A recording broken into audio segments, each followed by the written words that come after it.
Bom, meu nome é Eduardo Janot Pacheco, eu estou no IAG desde 1970 e cheguei aqui no IAG, o IAG era na Água Funda, né, era um instituto à parte na Universidade de São Paulo, onde não havia cursos, né, era um instituto como hoje ainda tem alguns, né, higiene e coisas assim, e eu estava fazendo mestrado no ITA, de astronomia, só havia mestrado de astronomia naquela época no ITA, e o professor Silvio me apresentou ao professor Bruno de Moraes, que era o diretor do IAG. Eu vim, conversei com ele, etc. E como eu era engenheiro pela Universidade Federal de Minas Gerais, eu sou mineiro de criação, ele me contratou como engenheiro, o professor Bruno de Moraes. Então, já em 1970, então, não havia carreira docente, né, no IAG na época, mas eu fui contratado como engenheiro inicialmente.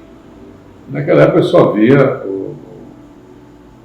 um velho astrônomo de origem russa, Alexandre Prostolev, havia alguns instrumentos de astronomia clássica, né? Naquela época havia astrofísica, né? E então eu era outra pessoa que tinha, era eu, né? E havia na meteorologia outra pessoa que trabalhava no Mackenzie, né? O professor Paulo, né, que fazia mais a parte da meteorologia aqui no IAG. Então, comecei devagar fazendo mestrado no ITA, né, e comecei a frequentar o IAG. Mudei para São Paulo, antes de morar em São José dos Campos, né, e comecei então a fazer minhas pesquisas no IAG também, né, e o mestrado, acabei fazendo o mestrado, terminando escrevendo o mestrado, já trabalhando no IAG, né, e fazia algumas coisas. O professor Bruno de Moraes me pedia certos trabalhos que caíam na mão dele, quer dizer, algumas consultas, às vezes, né, do pessoal até do interior de São Paulo, e eu era, digamos assim, o professor Bruno de Moraes me encarregava de fazer essa parte que era mais astronômica e astrofísica, porque o russo fazia mais observações e coisas assim, de astronomia clássica. E aos poucos foram chegando mais gente, né? E o IAG foi evoluindo, até que, num certo ano, que eu não me lembro mais, o IAG mudou de status, subiu de status e foi alçado à categoria de Instituto Normal da Universidade de São Paulo. Criou-se, então, a graduação, os cursos, e criou-se três departamentos, né? De astronomia, de meteorologia e de geofísica. E professores de geofísica e outras pessoas foram se incorporando ao IAG. O professor Bruno de Moraes, infelizmente, tinha falecido prematuramente, e outras pessoas foram chegando, etc. E, em particular, nessa época começaram a chegar pessoas de fora, né? Tinham que fazer doutorado na França, mais velhos do que a geração anterior à minha. Começaram a chegar, mas eu saí em particular em 1974, depois que eu fiz o mestrado no ITA, defendi o mestrado, como não havia possibilidade de fazer doutorado no Brasil, meus colegas mais velhos conseguiram que eu fosse fazer doutorado no Observatório de Paris, a parte da astrofísica que era em Meudon, na cidade de Meudon. Então fui para lá em 1974, né? Fiquei até 80, fazendo doutorado em astrofísica, né? E vim uma vez aqui ao Brasil, né, nesse intervalo, mas a atividade básica nesses anos foi fazer o doutorado, né? Muito bem, então nesse ínterim chegou mais gente ao IAG, mais jovens, né? E chegou o professor Paulo Benevides, que foi o primeiro doutor que veio para o IAG. O professor Silvio Ferraz Mello já tinha chegado antes, que era o chefe do departamento de astronomia do ITA, né? Foi meu orientador de mestrado. E assim foi lentamente o IAG foi evoluindo, foi chegando mais gente. E anos mais tarde voltou de Paris, de Nice, o professor Freitas Pacheco, né, com doutorado, primeiro doutor em astrofísica, de fato, né, no Brasil, e que fundou o departamento de astronomia, fundou a pós-graduação do departamento de astronomia, né, no IAG. E com isso foi agregando mais gente, ele trouxe vários franceses, E eu de Sintra estava lá nessa época, ainda na França. E aí foi evoluindo, o departamento foi evoluindo e a gente foi crescendo, né? Em termos de competência, de especialidades em astrofísica, né? E novos alunos foram surgindo, alunos da física, né? E já foi, digamos, uma geração após a minha, né? E isso foi crescendo dessa maneira, lentamente, mas com segurança. E o IAG, então, ficou já incorporado à universidade como um instituto normal, de todas as atividades do Instituto Normal da USP, né? E a gente passou a dar cursos de graduação e de pós-graduação, né? na universidade, formar alunos, etc. Mas tudo isso na sede da Água Funda ainda, né? Em frente ao zoológico lá na Água Funda. E anos depois a gente construiu esse prédio que está aqui, né? A USP construiu. E a gente mudou para cá em 2003, não me lembro mais exatamente. Então, esses anos todos, na década de 90, né? A gente ficou trabalhando lá no IAG, na Água Funda, né? Um grande parque, que hoje virou um parque científico, né? Um parque que o IAG administra. Enfim, o começo foi isso, né? Então, aí, quando se instalou, finalmente, né, com os franceses, com a ajuda dos franceses que o professor Pacheco trouxe, vários pensadores franceses que ele trouxe para auxiliar na montagem da pós-graduação, né, no IAG, e a gente, então, ainda na Água Funda, começou a dar cursos, né, de formar gente, sobretudo alunos de física da época, né, que participavam do programa, né, de pós-graduação do IAG. Então, os professores eram o professor Pacheco, os franceses, de astrofísica, né? Eu, essencialmente, aí trouxemos alguns estrangeiros, na certa época, que ficaram uns 2 anos no Brasil, americanos e um indiano, que ficou até depois no IAG, o professor Singh, que talvez especializado em cometas, também faleceu prematuramente, mas, então, fomos aí nos desdobrando entre nós mesmos, né, para dar os cursos de astrofísica necessários na pós-graduação. E isso, então, demorou alguns anos, e os primeiros alunos formados também foram se incorporando, fazendo concurso, etc., se incorporando ao IAG, né, aos poucos, a outra geração de alunos e tais, né. A gente também contratou algumas pessoas que estavam na física, o Capelato foi um deles, estava na física e que vieram para o IAG para ajudar nas aulas mais teóricas, esses aí, né? E a gente, então, depois montou o Observatório de Valinhos, um telescópio de 60 centímetros, comprado com verba da USP, né? E nós organizamos lá, montamos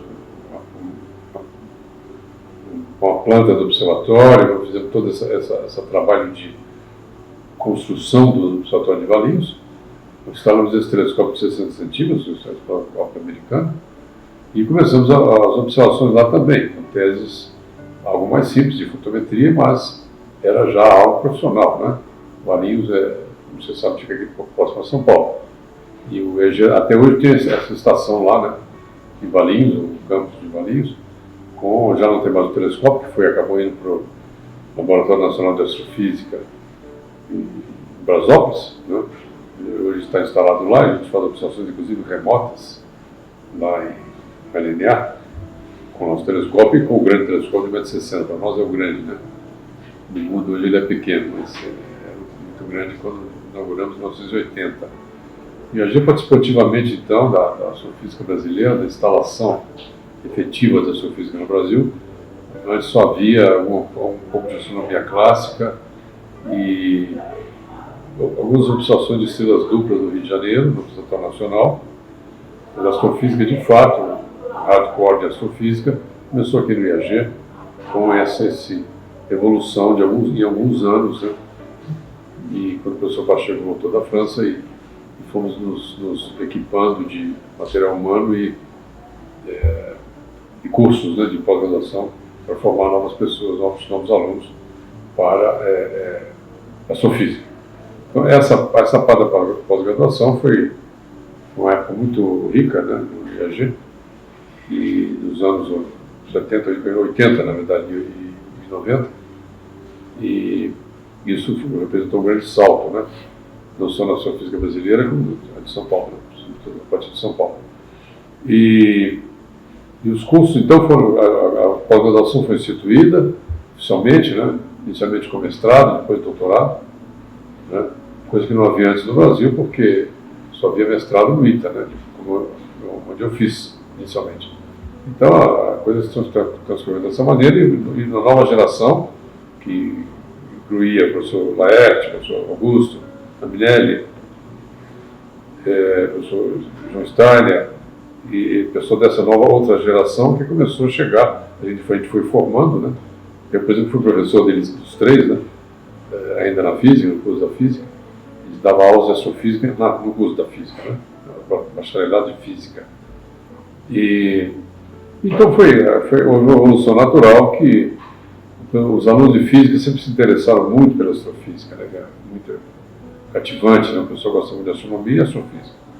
Então, viajei e preenchi uma lacuna muito importante que havia aqui na USP, que era a falta de cursos em astrofísica. A gente fez isso, né? Cuidou disso e preencheu essa lacuna de formação em astrofísica. E isso, então, já nos anos 90, já estava bastante consolidado esse tipo de atividades, né? E a gente continuou, como no início, antes dos anos de se mudar, né, para a atividade universitária, e ainda era uma atividade quase só de astronomia clássica no IAG, foi o acordo do professor Bruno de Moraes com outros professores, mas sobretudo o professor Bruno de Moraes, que estabeleceu uma colaboração com astrofísicos franceses. Eles nos trouxe a primeira vez aqui ao Brasil para dar cursos, uma semana de curso, ainda nos anos 60, final dos anos 60, e essa colaboração com os astrofísicos franceses foi muito importante porque a primeira e a segunda geração de astrofísicos brasileiros se doutorou na França, né? Foi meu caso. E depois é que começou a ver também o pessoal estudar lá nos Estados Unidos, né? Mas a grande maioria, ainda até nos anos 90, era formada na França, né? Em razão desta antiga colaboração.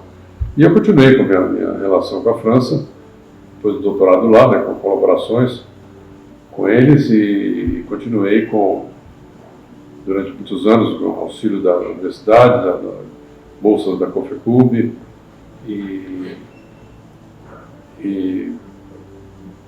isso continuou durante os anos 90 e até esse século, né? Continuei com essa colaboração, e até que isso culminou com a participação brasileira no primeiro satélite de astrofísico profissional, né? Era a vez que o Brasil participava de um satélite desde o início, com direitos iguais aos dos outros parceiros europeus. Então, o Brasil era o único país, eram 6 países, e o Brasil era o único país não europeu, né, que participou desse satélite chamado Corot, é o nome de um pintor, né,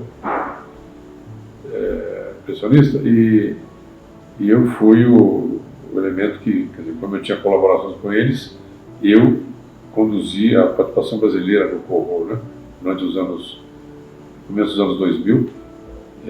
Claro que foi uma participação nacional de astrofísicos do Brasil todo, de norte a sul, e a gente participou então desse satélite com todos os direitos.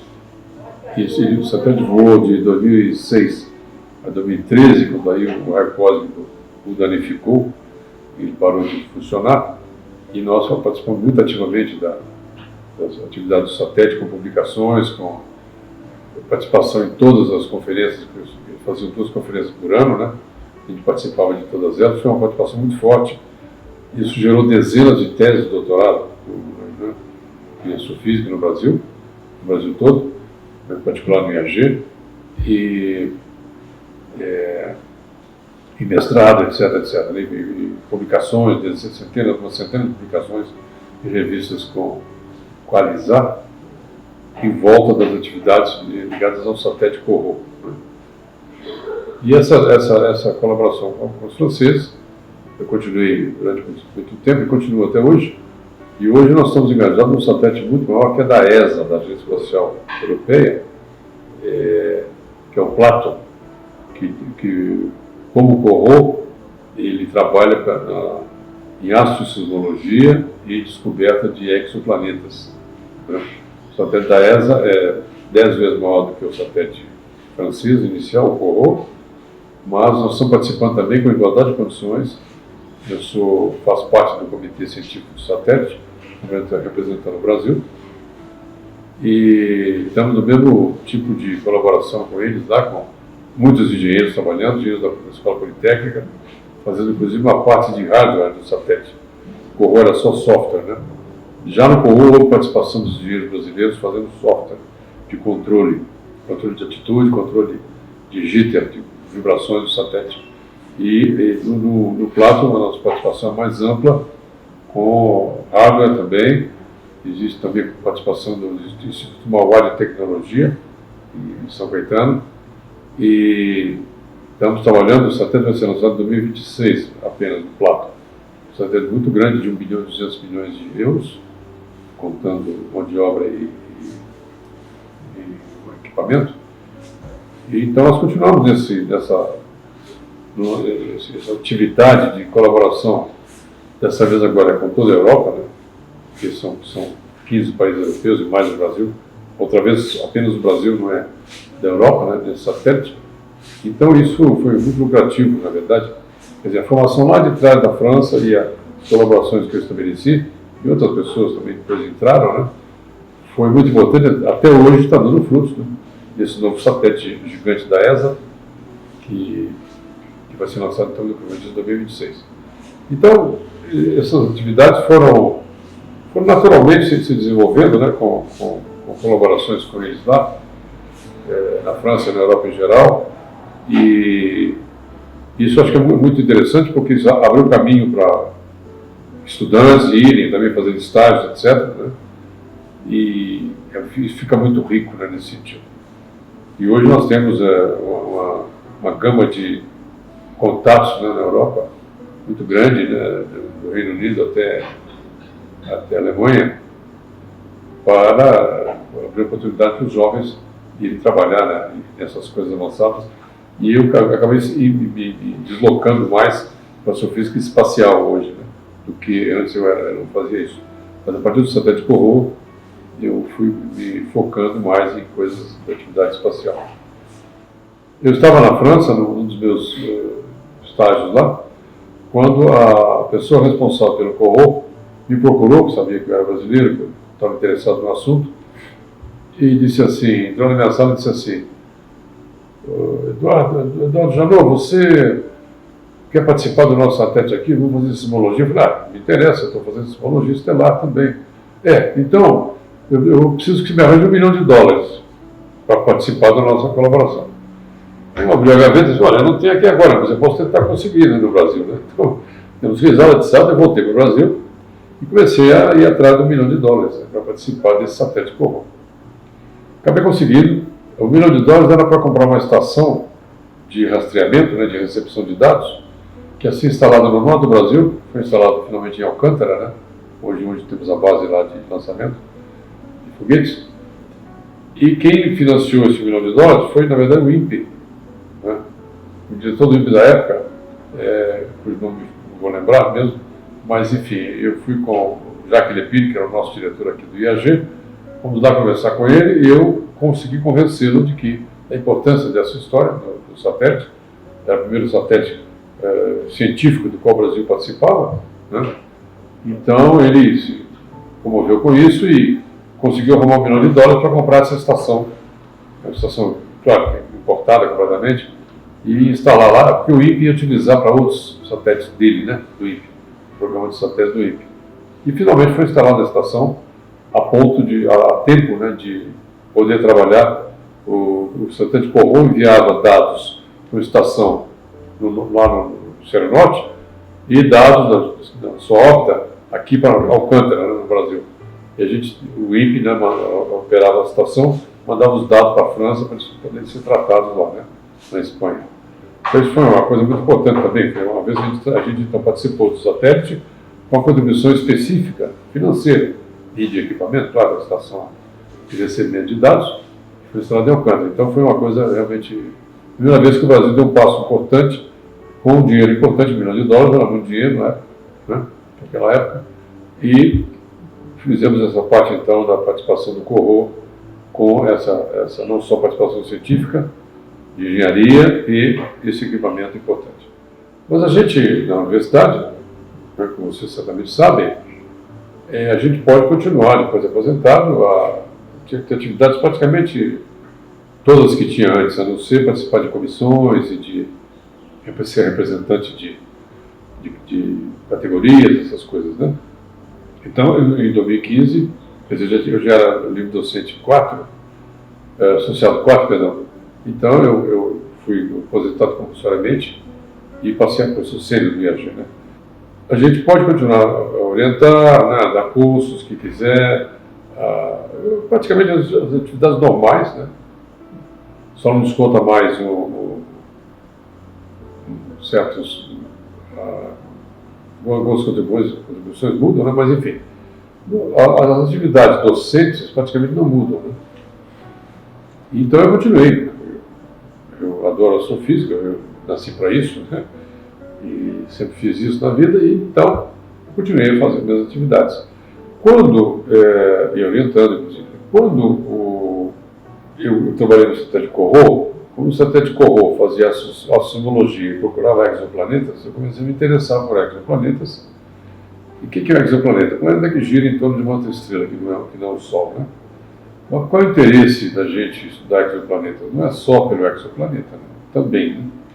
Sabe que a gente tem milhões de planetas na Via Láctea, né? E hoje a gente sabe que a gente calcula que tem cerca de bilhões, vários bilhões de planetas parecidos com a Terra, né? Inclusive nas zonas habitáveis, que a gente chama as suas estrelas. Então, eu comecei a me interessar pela astrobiologia, que é a ciência que estuda a origem da vida na Terra e a vida fora da Terra, eventual, né? A gente até hoje não encontrou vida fora da Terra, né? Possivelmente vamos achar alguma coisa em Marte, no subsolo de Marte, é bem provável. A gente então estuda, tem dezenas de milhares de pessoas que passaram a estudar isso desde os anos 90, essencialmente, né? A astrobiologia. Então existem atividades muito fortes de astrobiologia nos Estados Unidos e na Europa, né? Isso é uma associação gigantesca da Europa chamada Europlanet, da qual eu tenho contatos, com a qual eu tenho contatos, e a gente depois fundou no Brasil, em 2017, a Sociedade Brasileira de Astrobiologia. Eu fui o primeiro presidente durante 3 anos, e a gente tem incentivado, né, os cursos de astrobiologia, cursos e conferências, etc., etc., e atividade de pesquisa, né, em astrobiologia. Apesar de a gente não ter dados de campo, digamos assim, né, colhidos fora, isso precisa de uma atividade espacial que o Brasil não exerce, né? Os americanos e os seus colaboradores, por exemplo, os ingleses e franceses, né, alguns europeus, participam das missões espaciais para Marte, para tudo Marte, né? E houve outras missões para as luas de Saturno e de Júpiter, né? E a gente trabalhou com dados dessas missões. Aqui no Brasil eu trabalhei com meus alunos, trabalho até hoje. Então essa parte de astrobiologia também é muito interessante, porque a gente tem estudado, a partir de missões espaciais, né, dados potencialmente indicadores de vida fora da Terra, como nas luas de Saturno e de Júpiter. E essas missões para Marte, algumas delas têm um lado de astrobiologia também, de pesquisa astrobiológica, né? A gente acha, a próxima missão agora que vai ter que já está em Marte, mas que é mais de astrobiologia, vai fazer um grande furo no solo de Marte. Já sabe de outras missões que existe água em abundância no solo congelada, no solo de Marte, que a superfície é muito, como a atmosfera é muito tênue, a superfície de Marte é cauterizada, digamos, pelo ultravioleta solar, né? Então não deve ter vida mesmo na superfície, mais hoje, pelo menos. Talvez no passado tivesse. Tinha muita água em Marte, né, na superfície. E tinha atmosfera. Mas no subsolo é muito rico em água. Então, água é sinônimo na Terra presença de água é quase sinônimo obrigatório de vida. Então pode ser que a gente ache, nos próximos anos ou meses, vida bacteriana, microbiana, né, em Marte. Vamos ver isso. Mas então eu passei a trabalhar também em astrobiologia depois dessas histórias de trabalhar com os dados de satélite, né, e de espacial. Né. Muito bem, enfim, curioso a gente falar assim em alguns minutos, né, uma vida toda de trabalho, mas é assim mesmo. E tentar resumir é praticamente impossível, né. E então, outra coisa que eu não falei, mas vocês incluem depois, eu trabalhei na escolha de sítio, que foi a escolha do local de instalar o telescópio brasileiro, em 1960, né? Hoje está em Brasópolis. Eu trabalhei em vários locais e eu fui dos alunos jovens que trabalhou nessa história de ir lá estudar meteorologicamente, etc. E a qualidade das imagens, só um detalhe. Mas enfim, obrigado a vocês pela atenção. E espero que eu tenha contribuído um pouquinho para retraçar um pouco, dar alguns detalhes, alguns dados que sejam precários sobre a história da astrofísica no Brasil, em particular no IAG. Né? Obrigado, então boa tarde para vocês.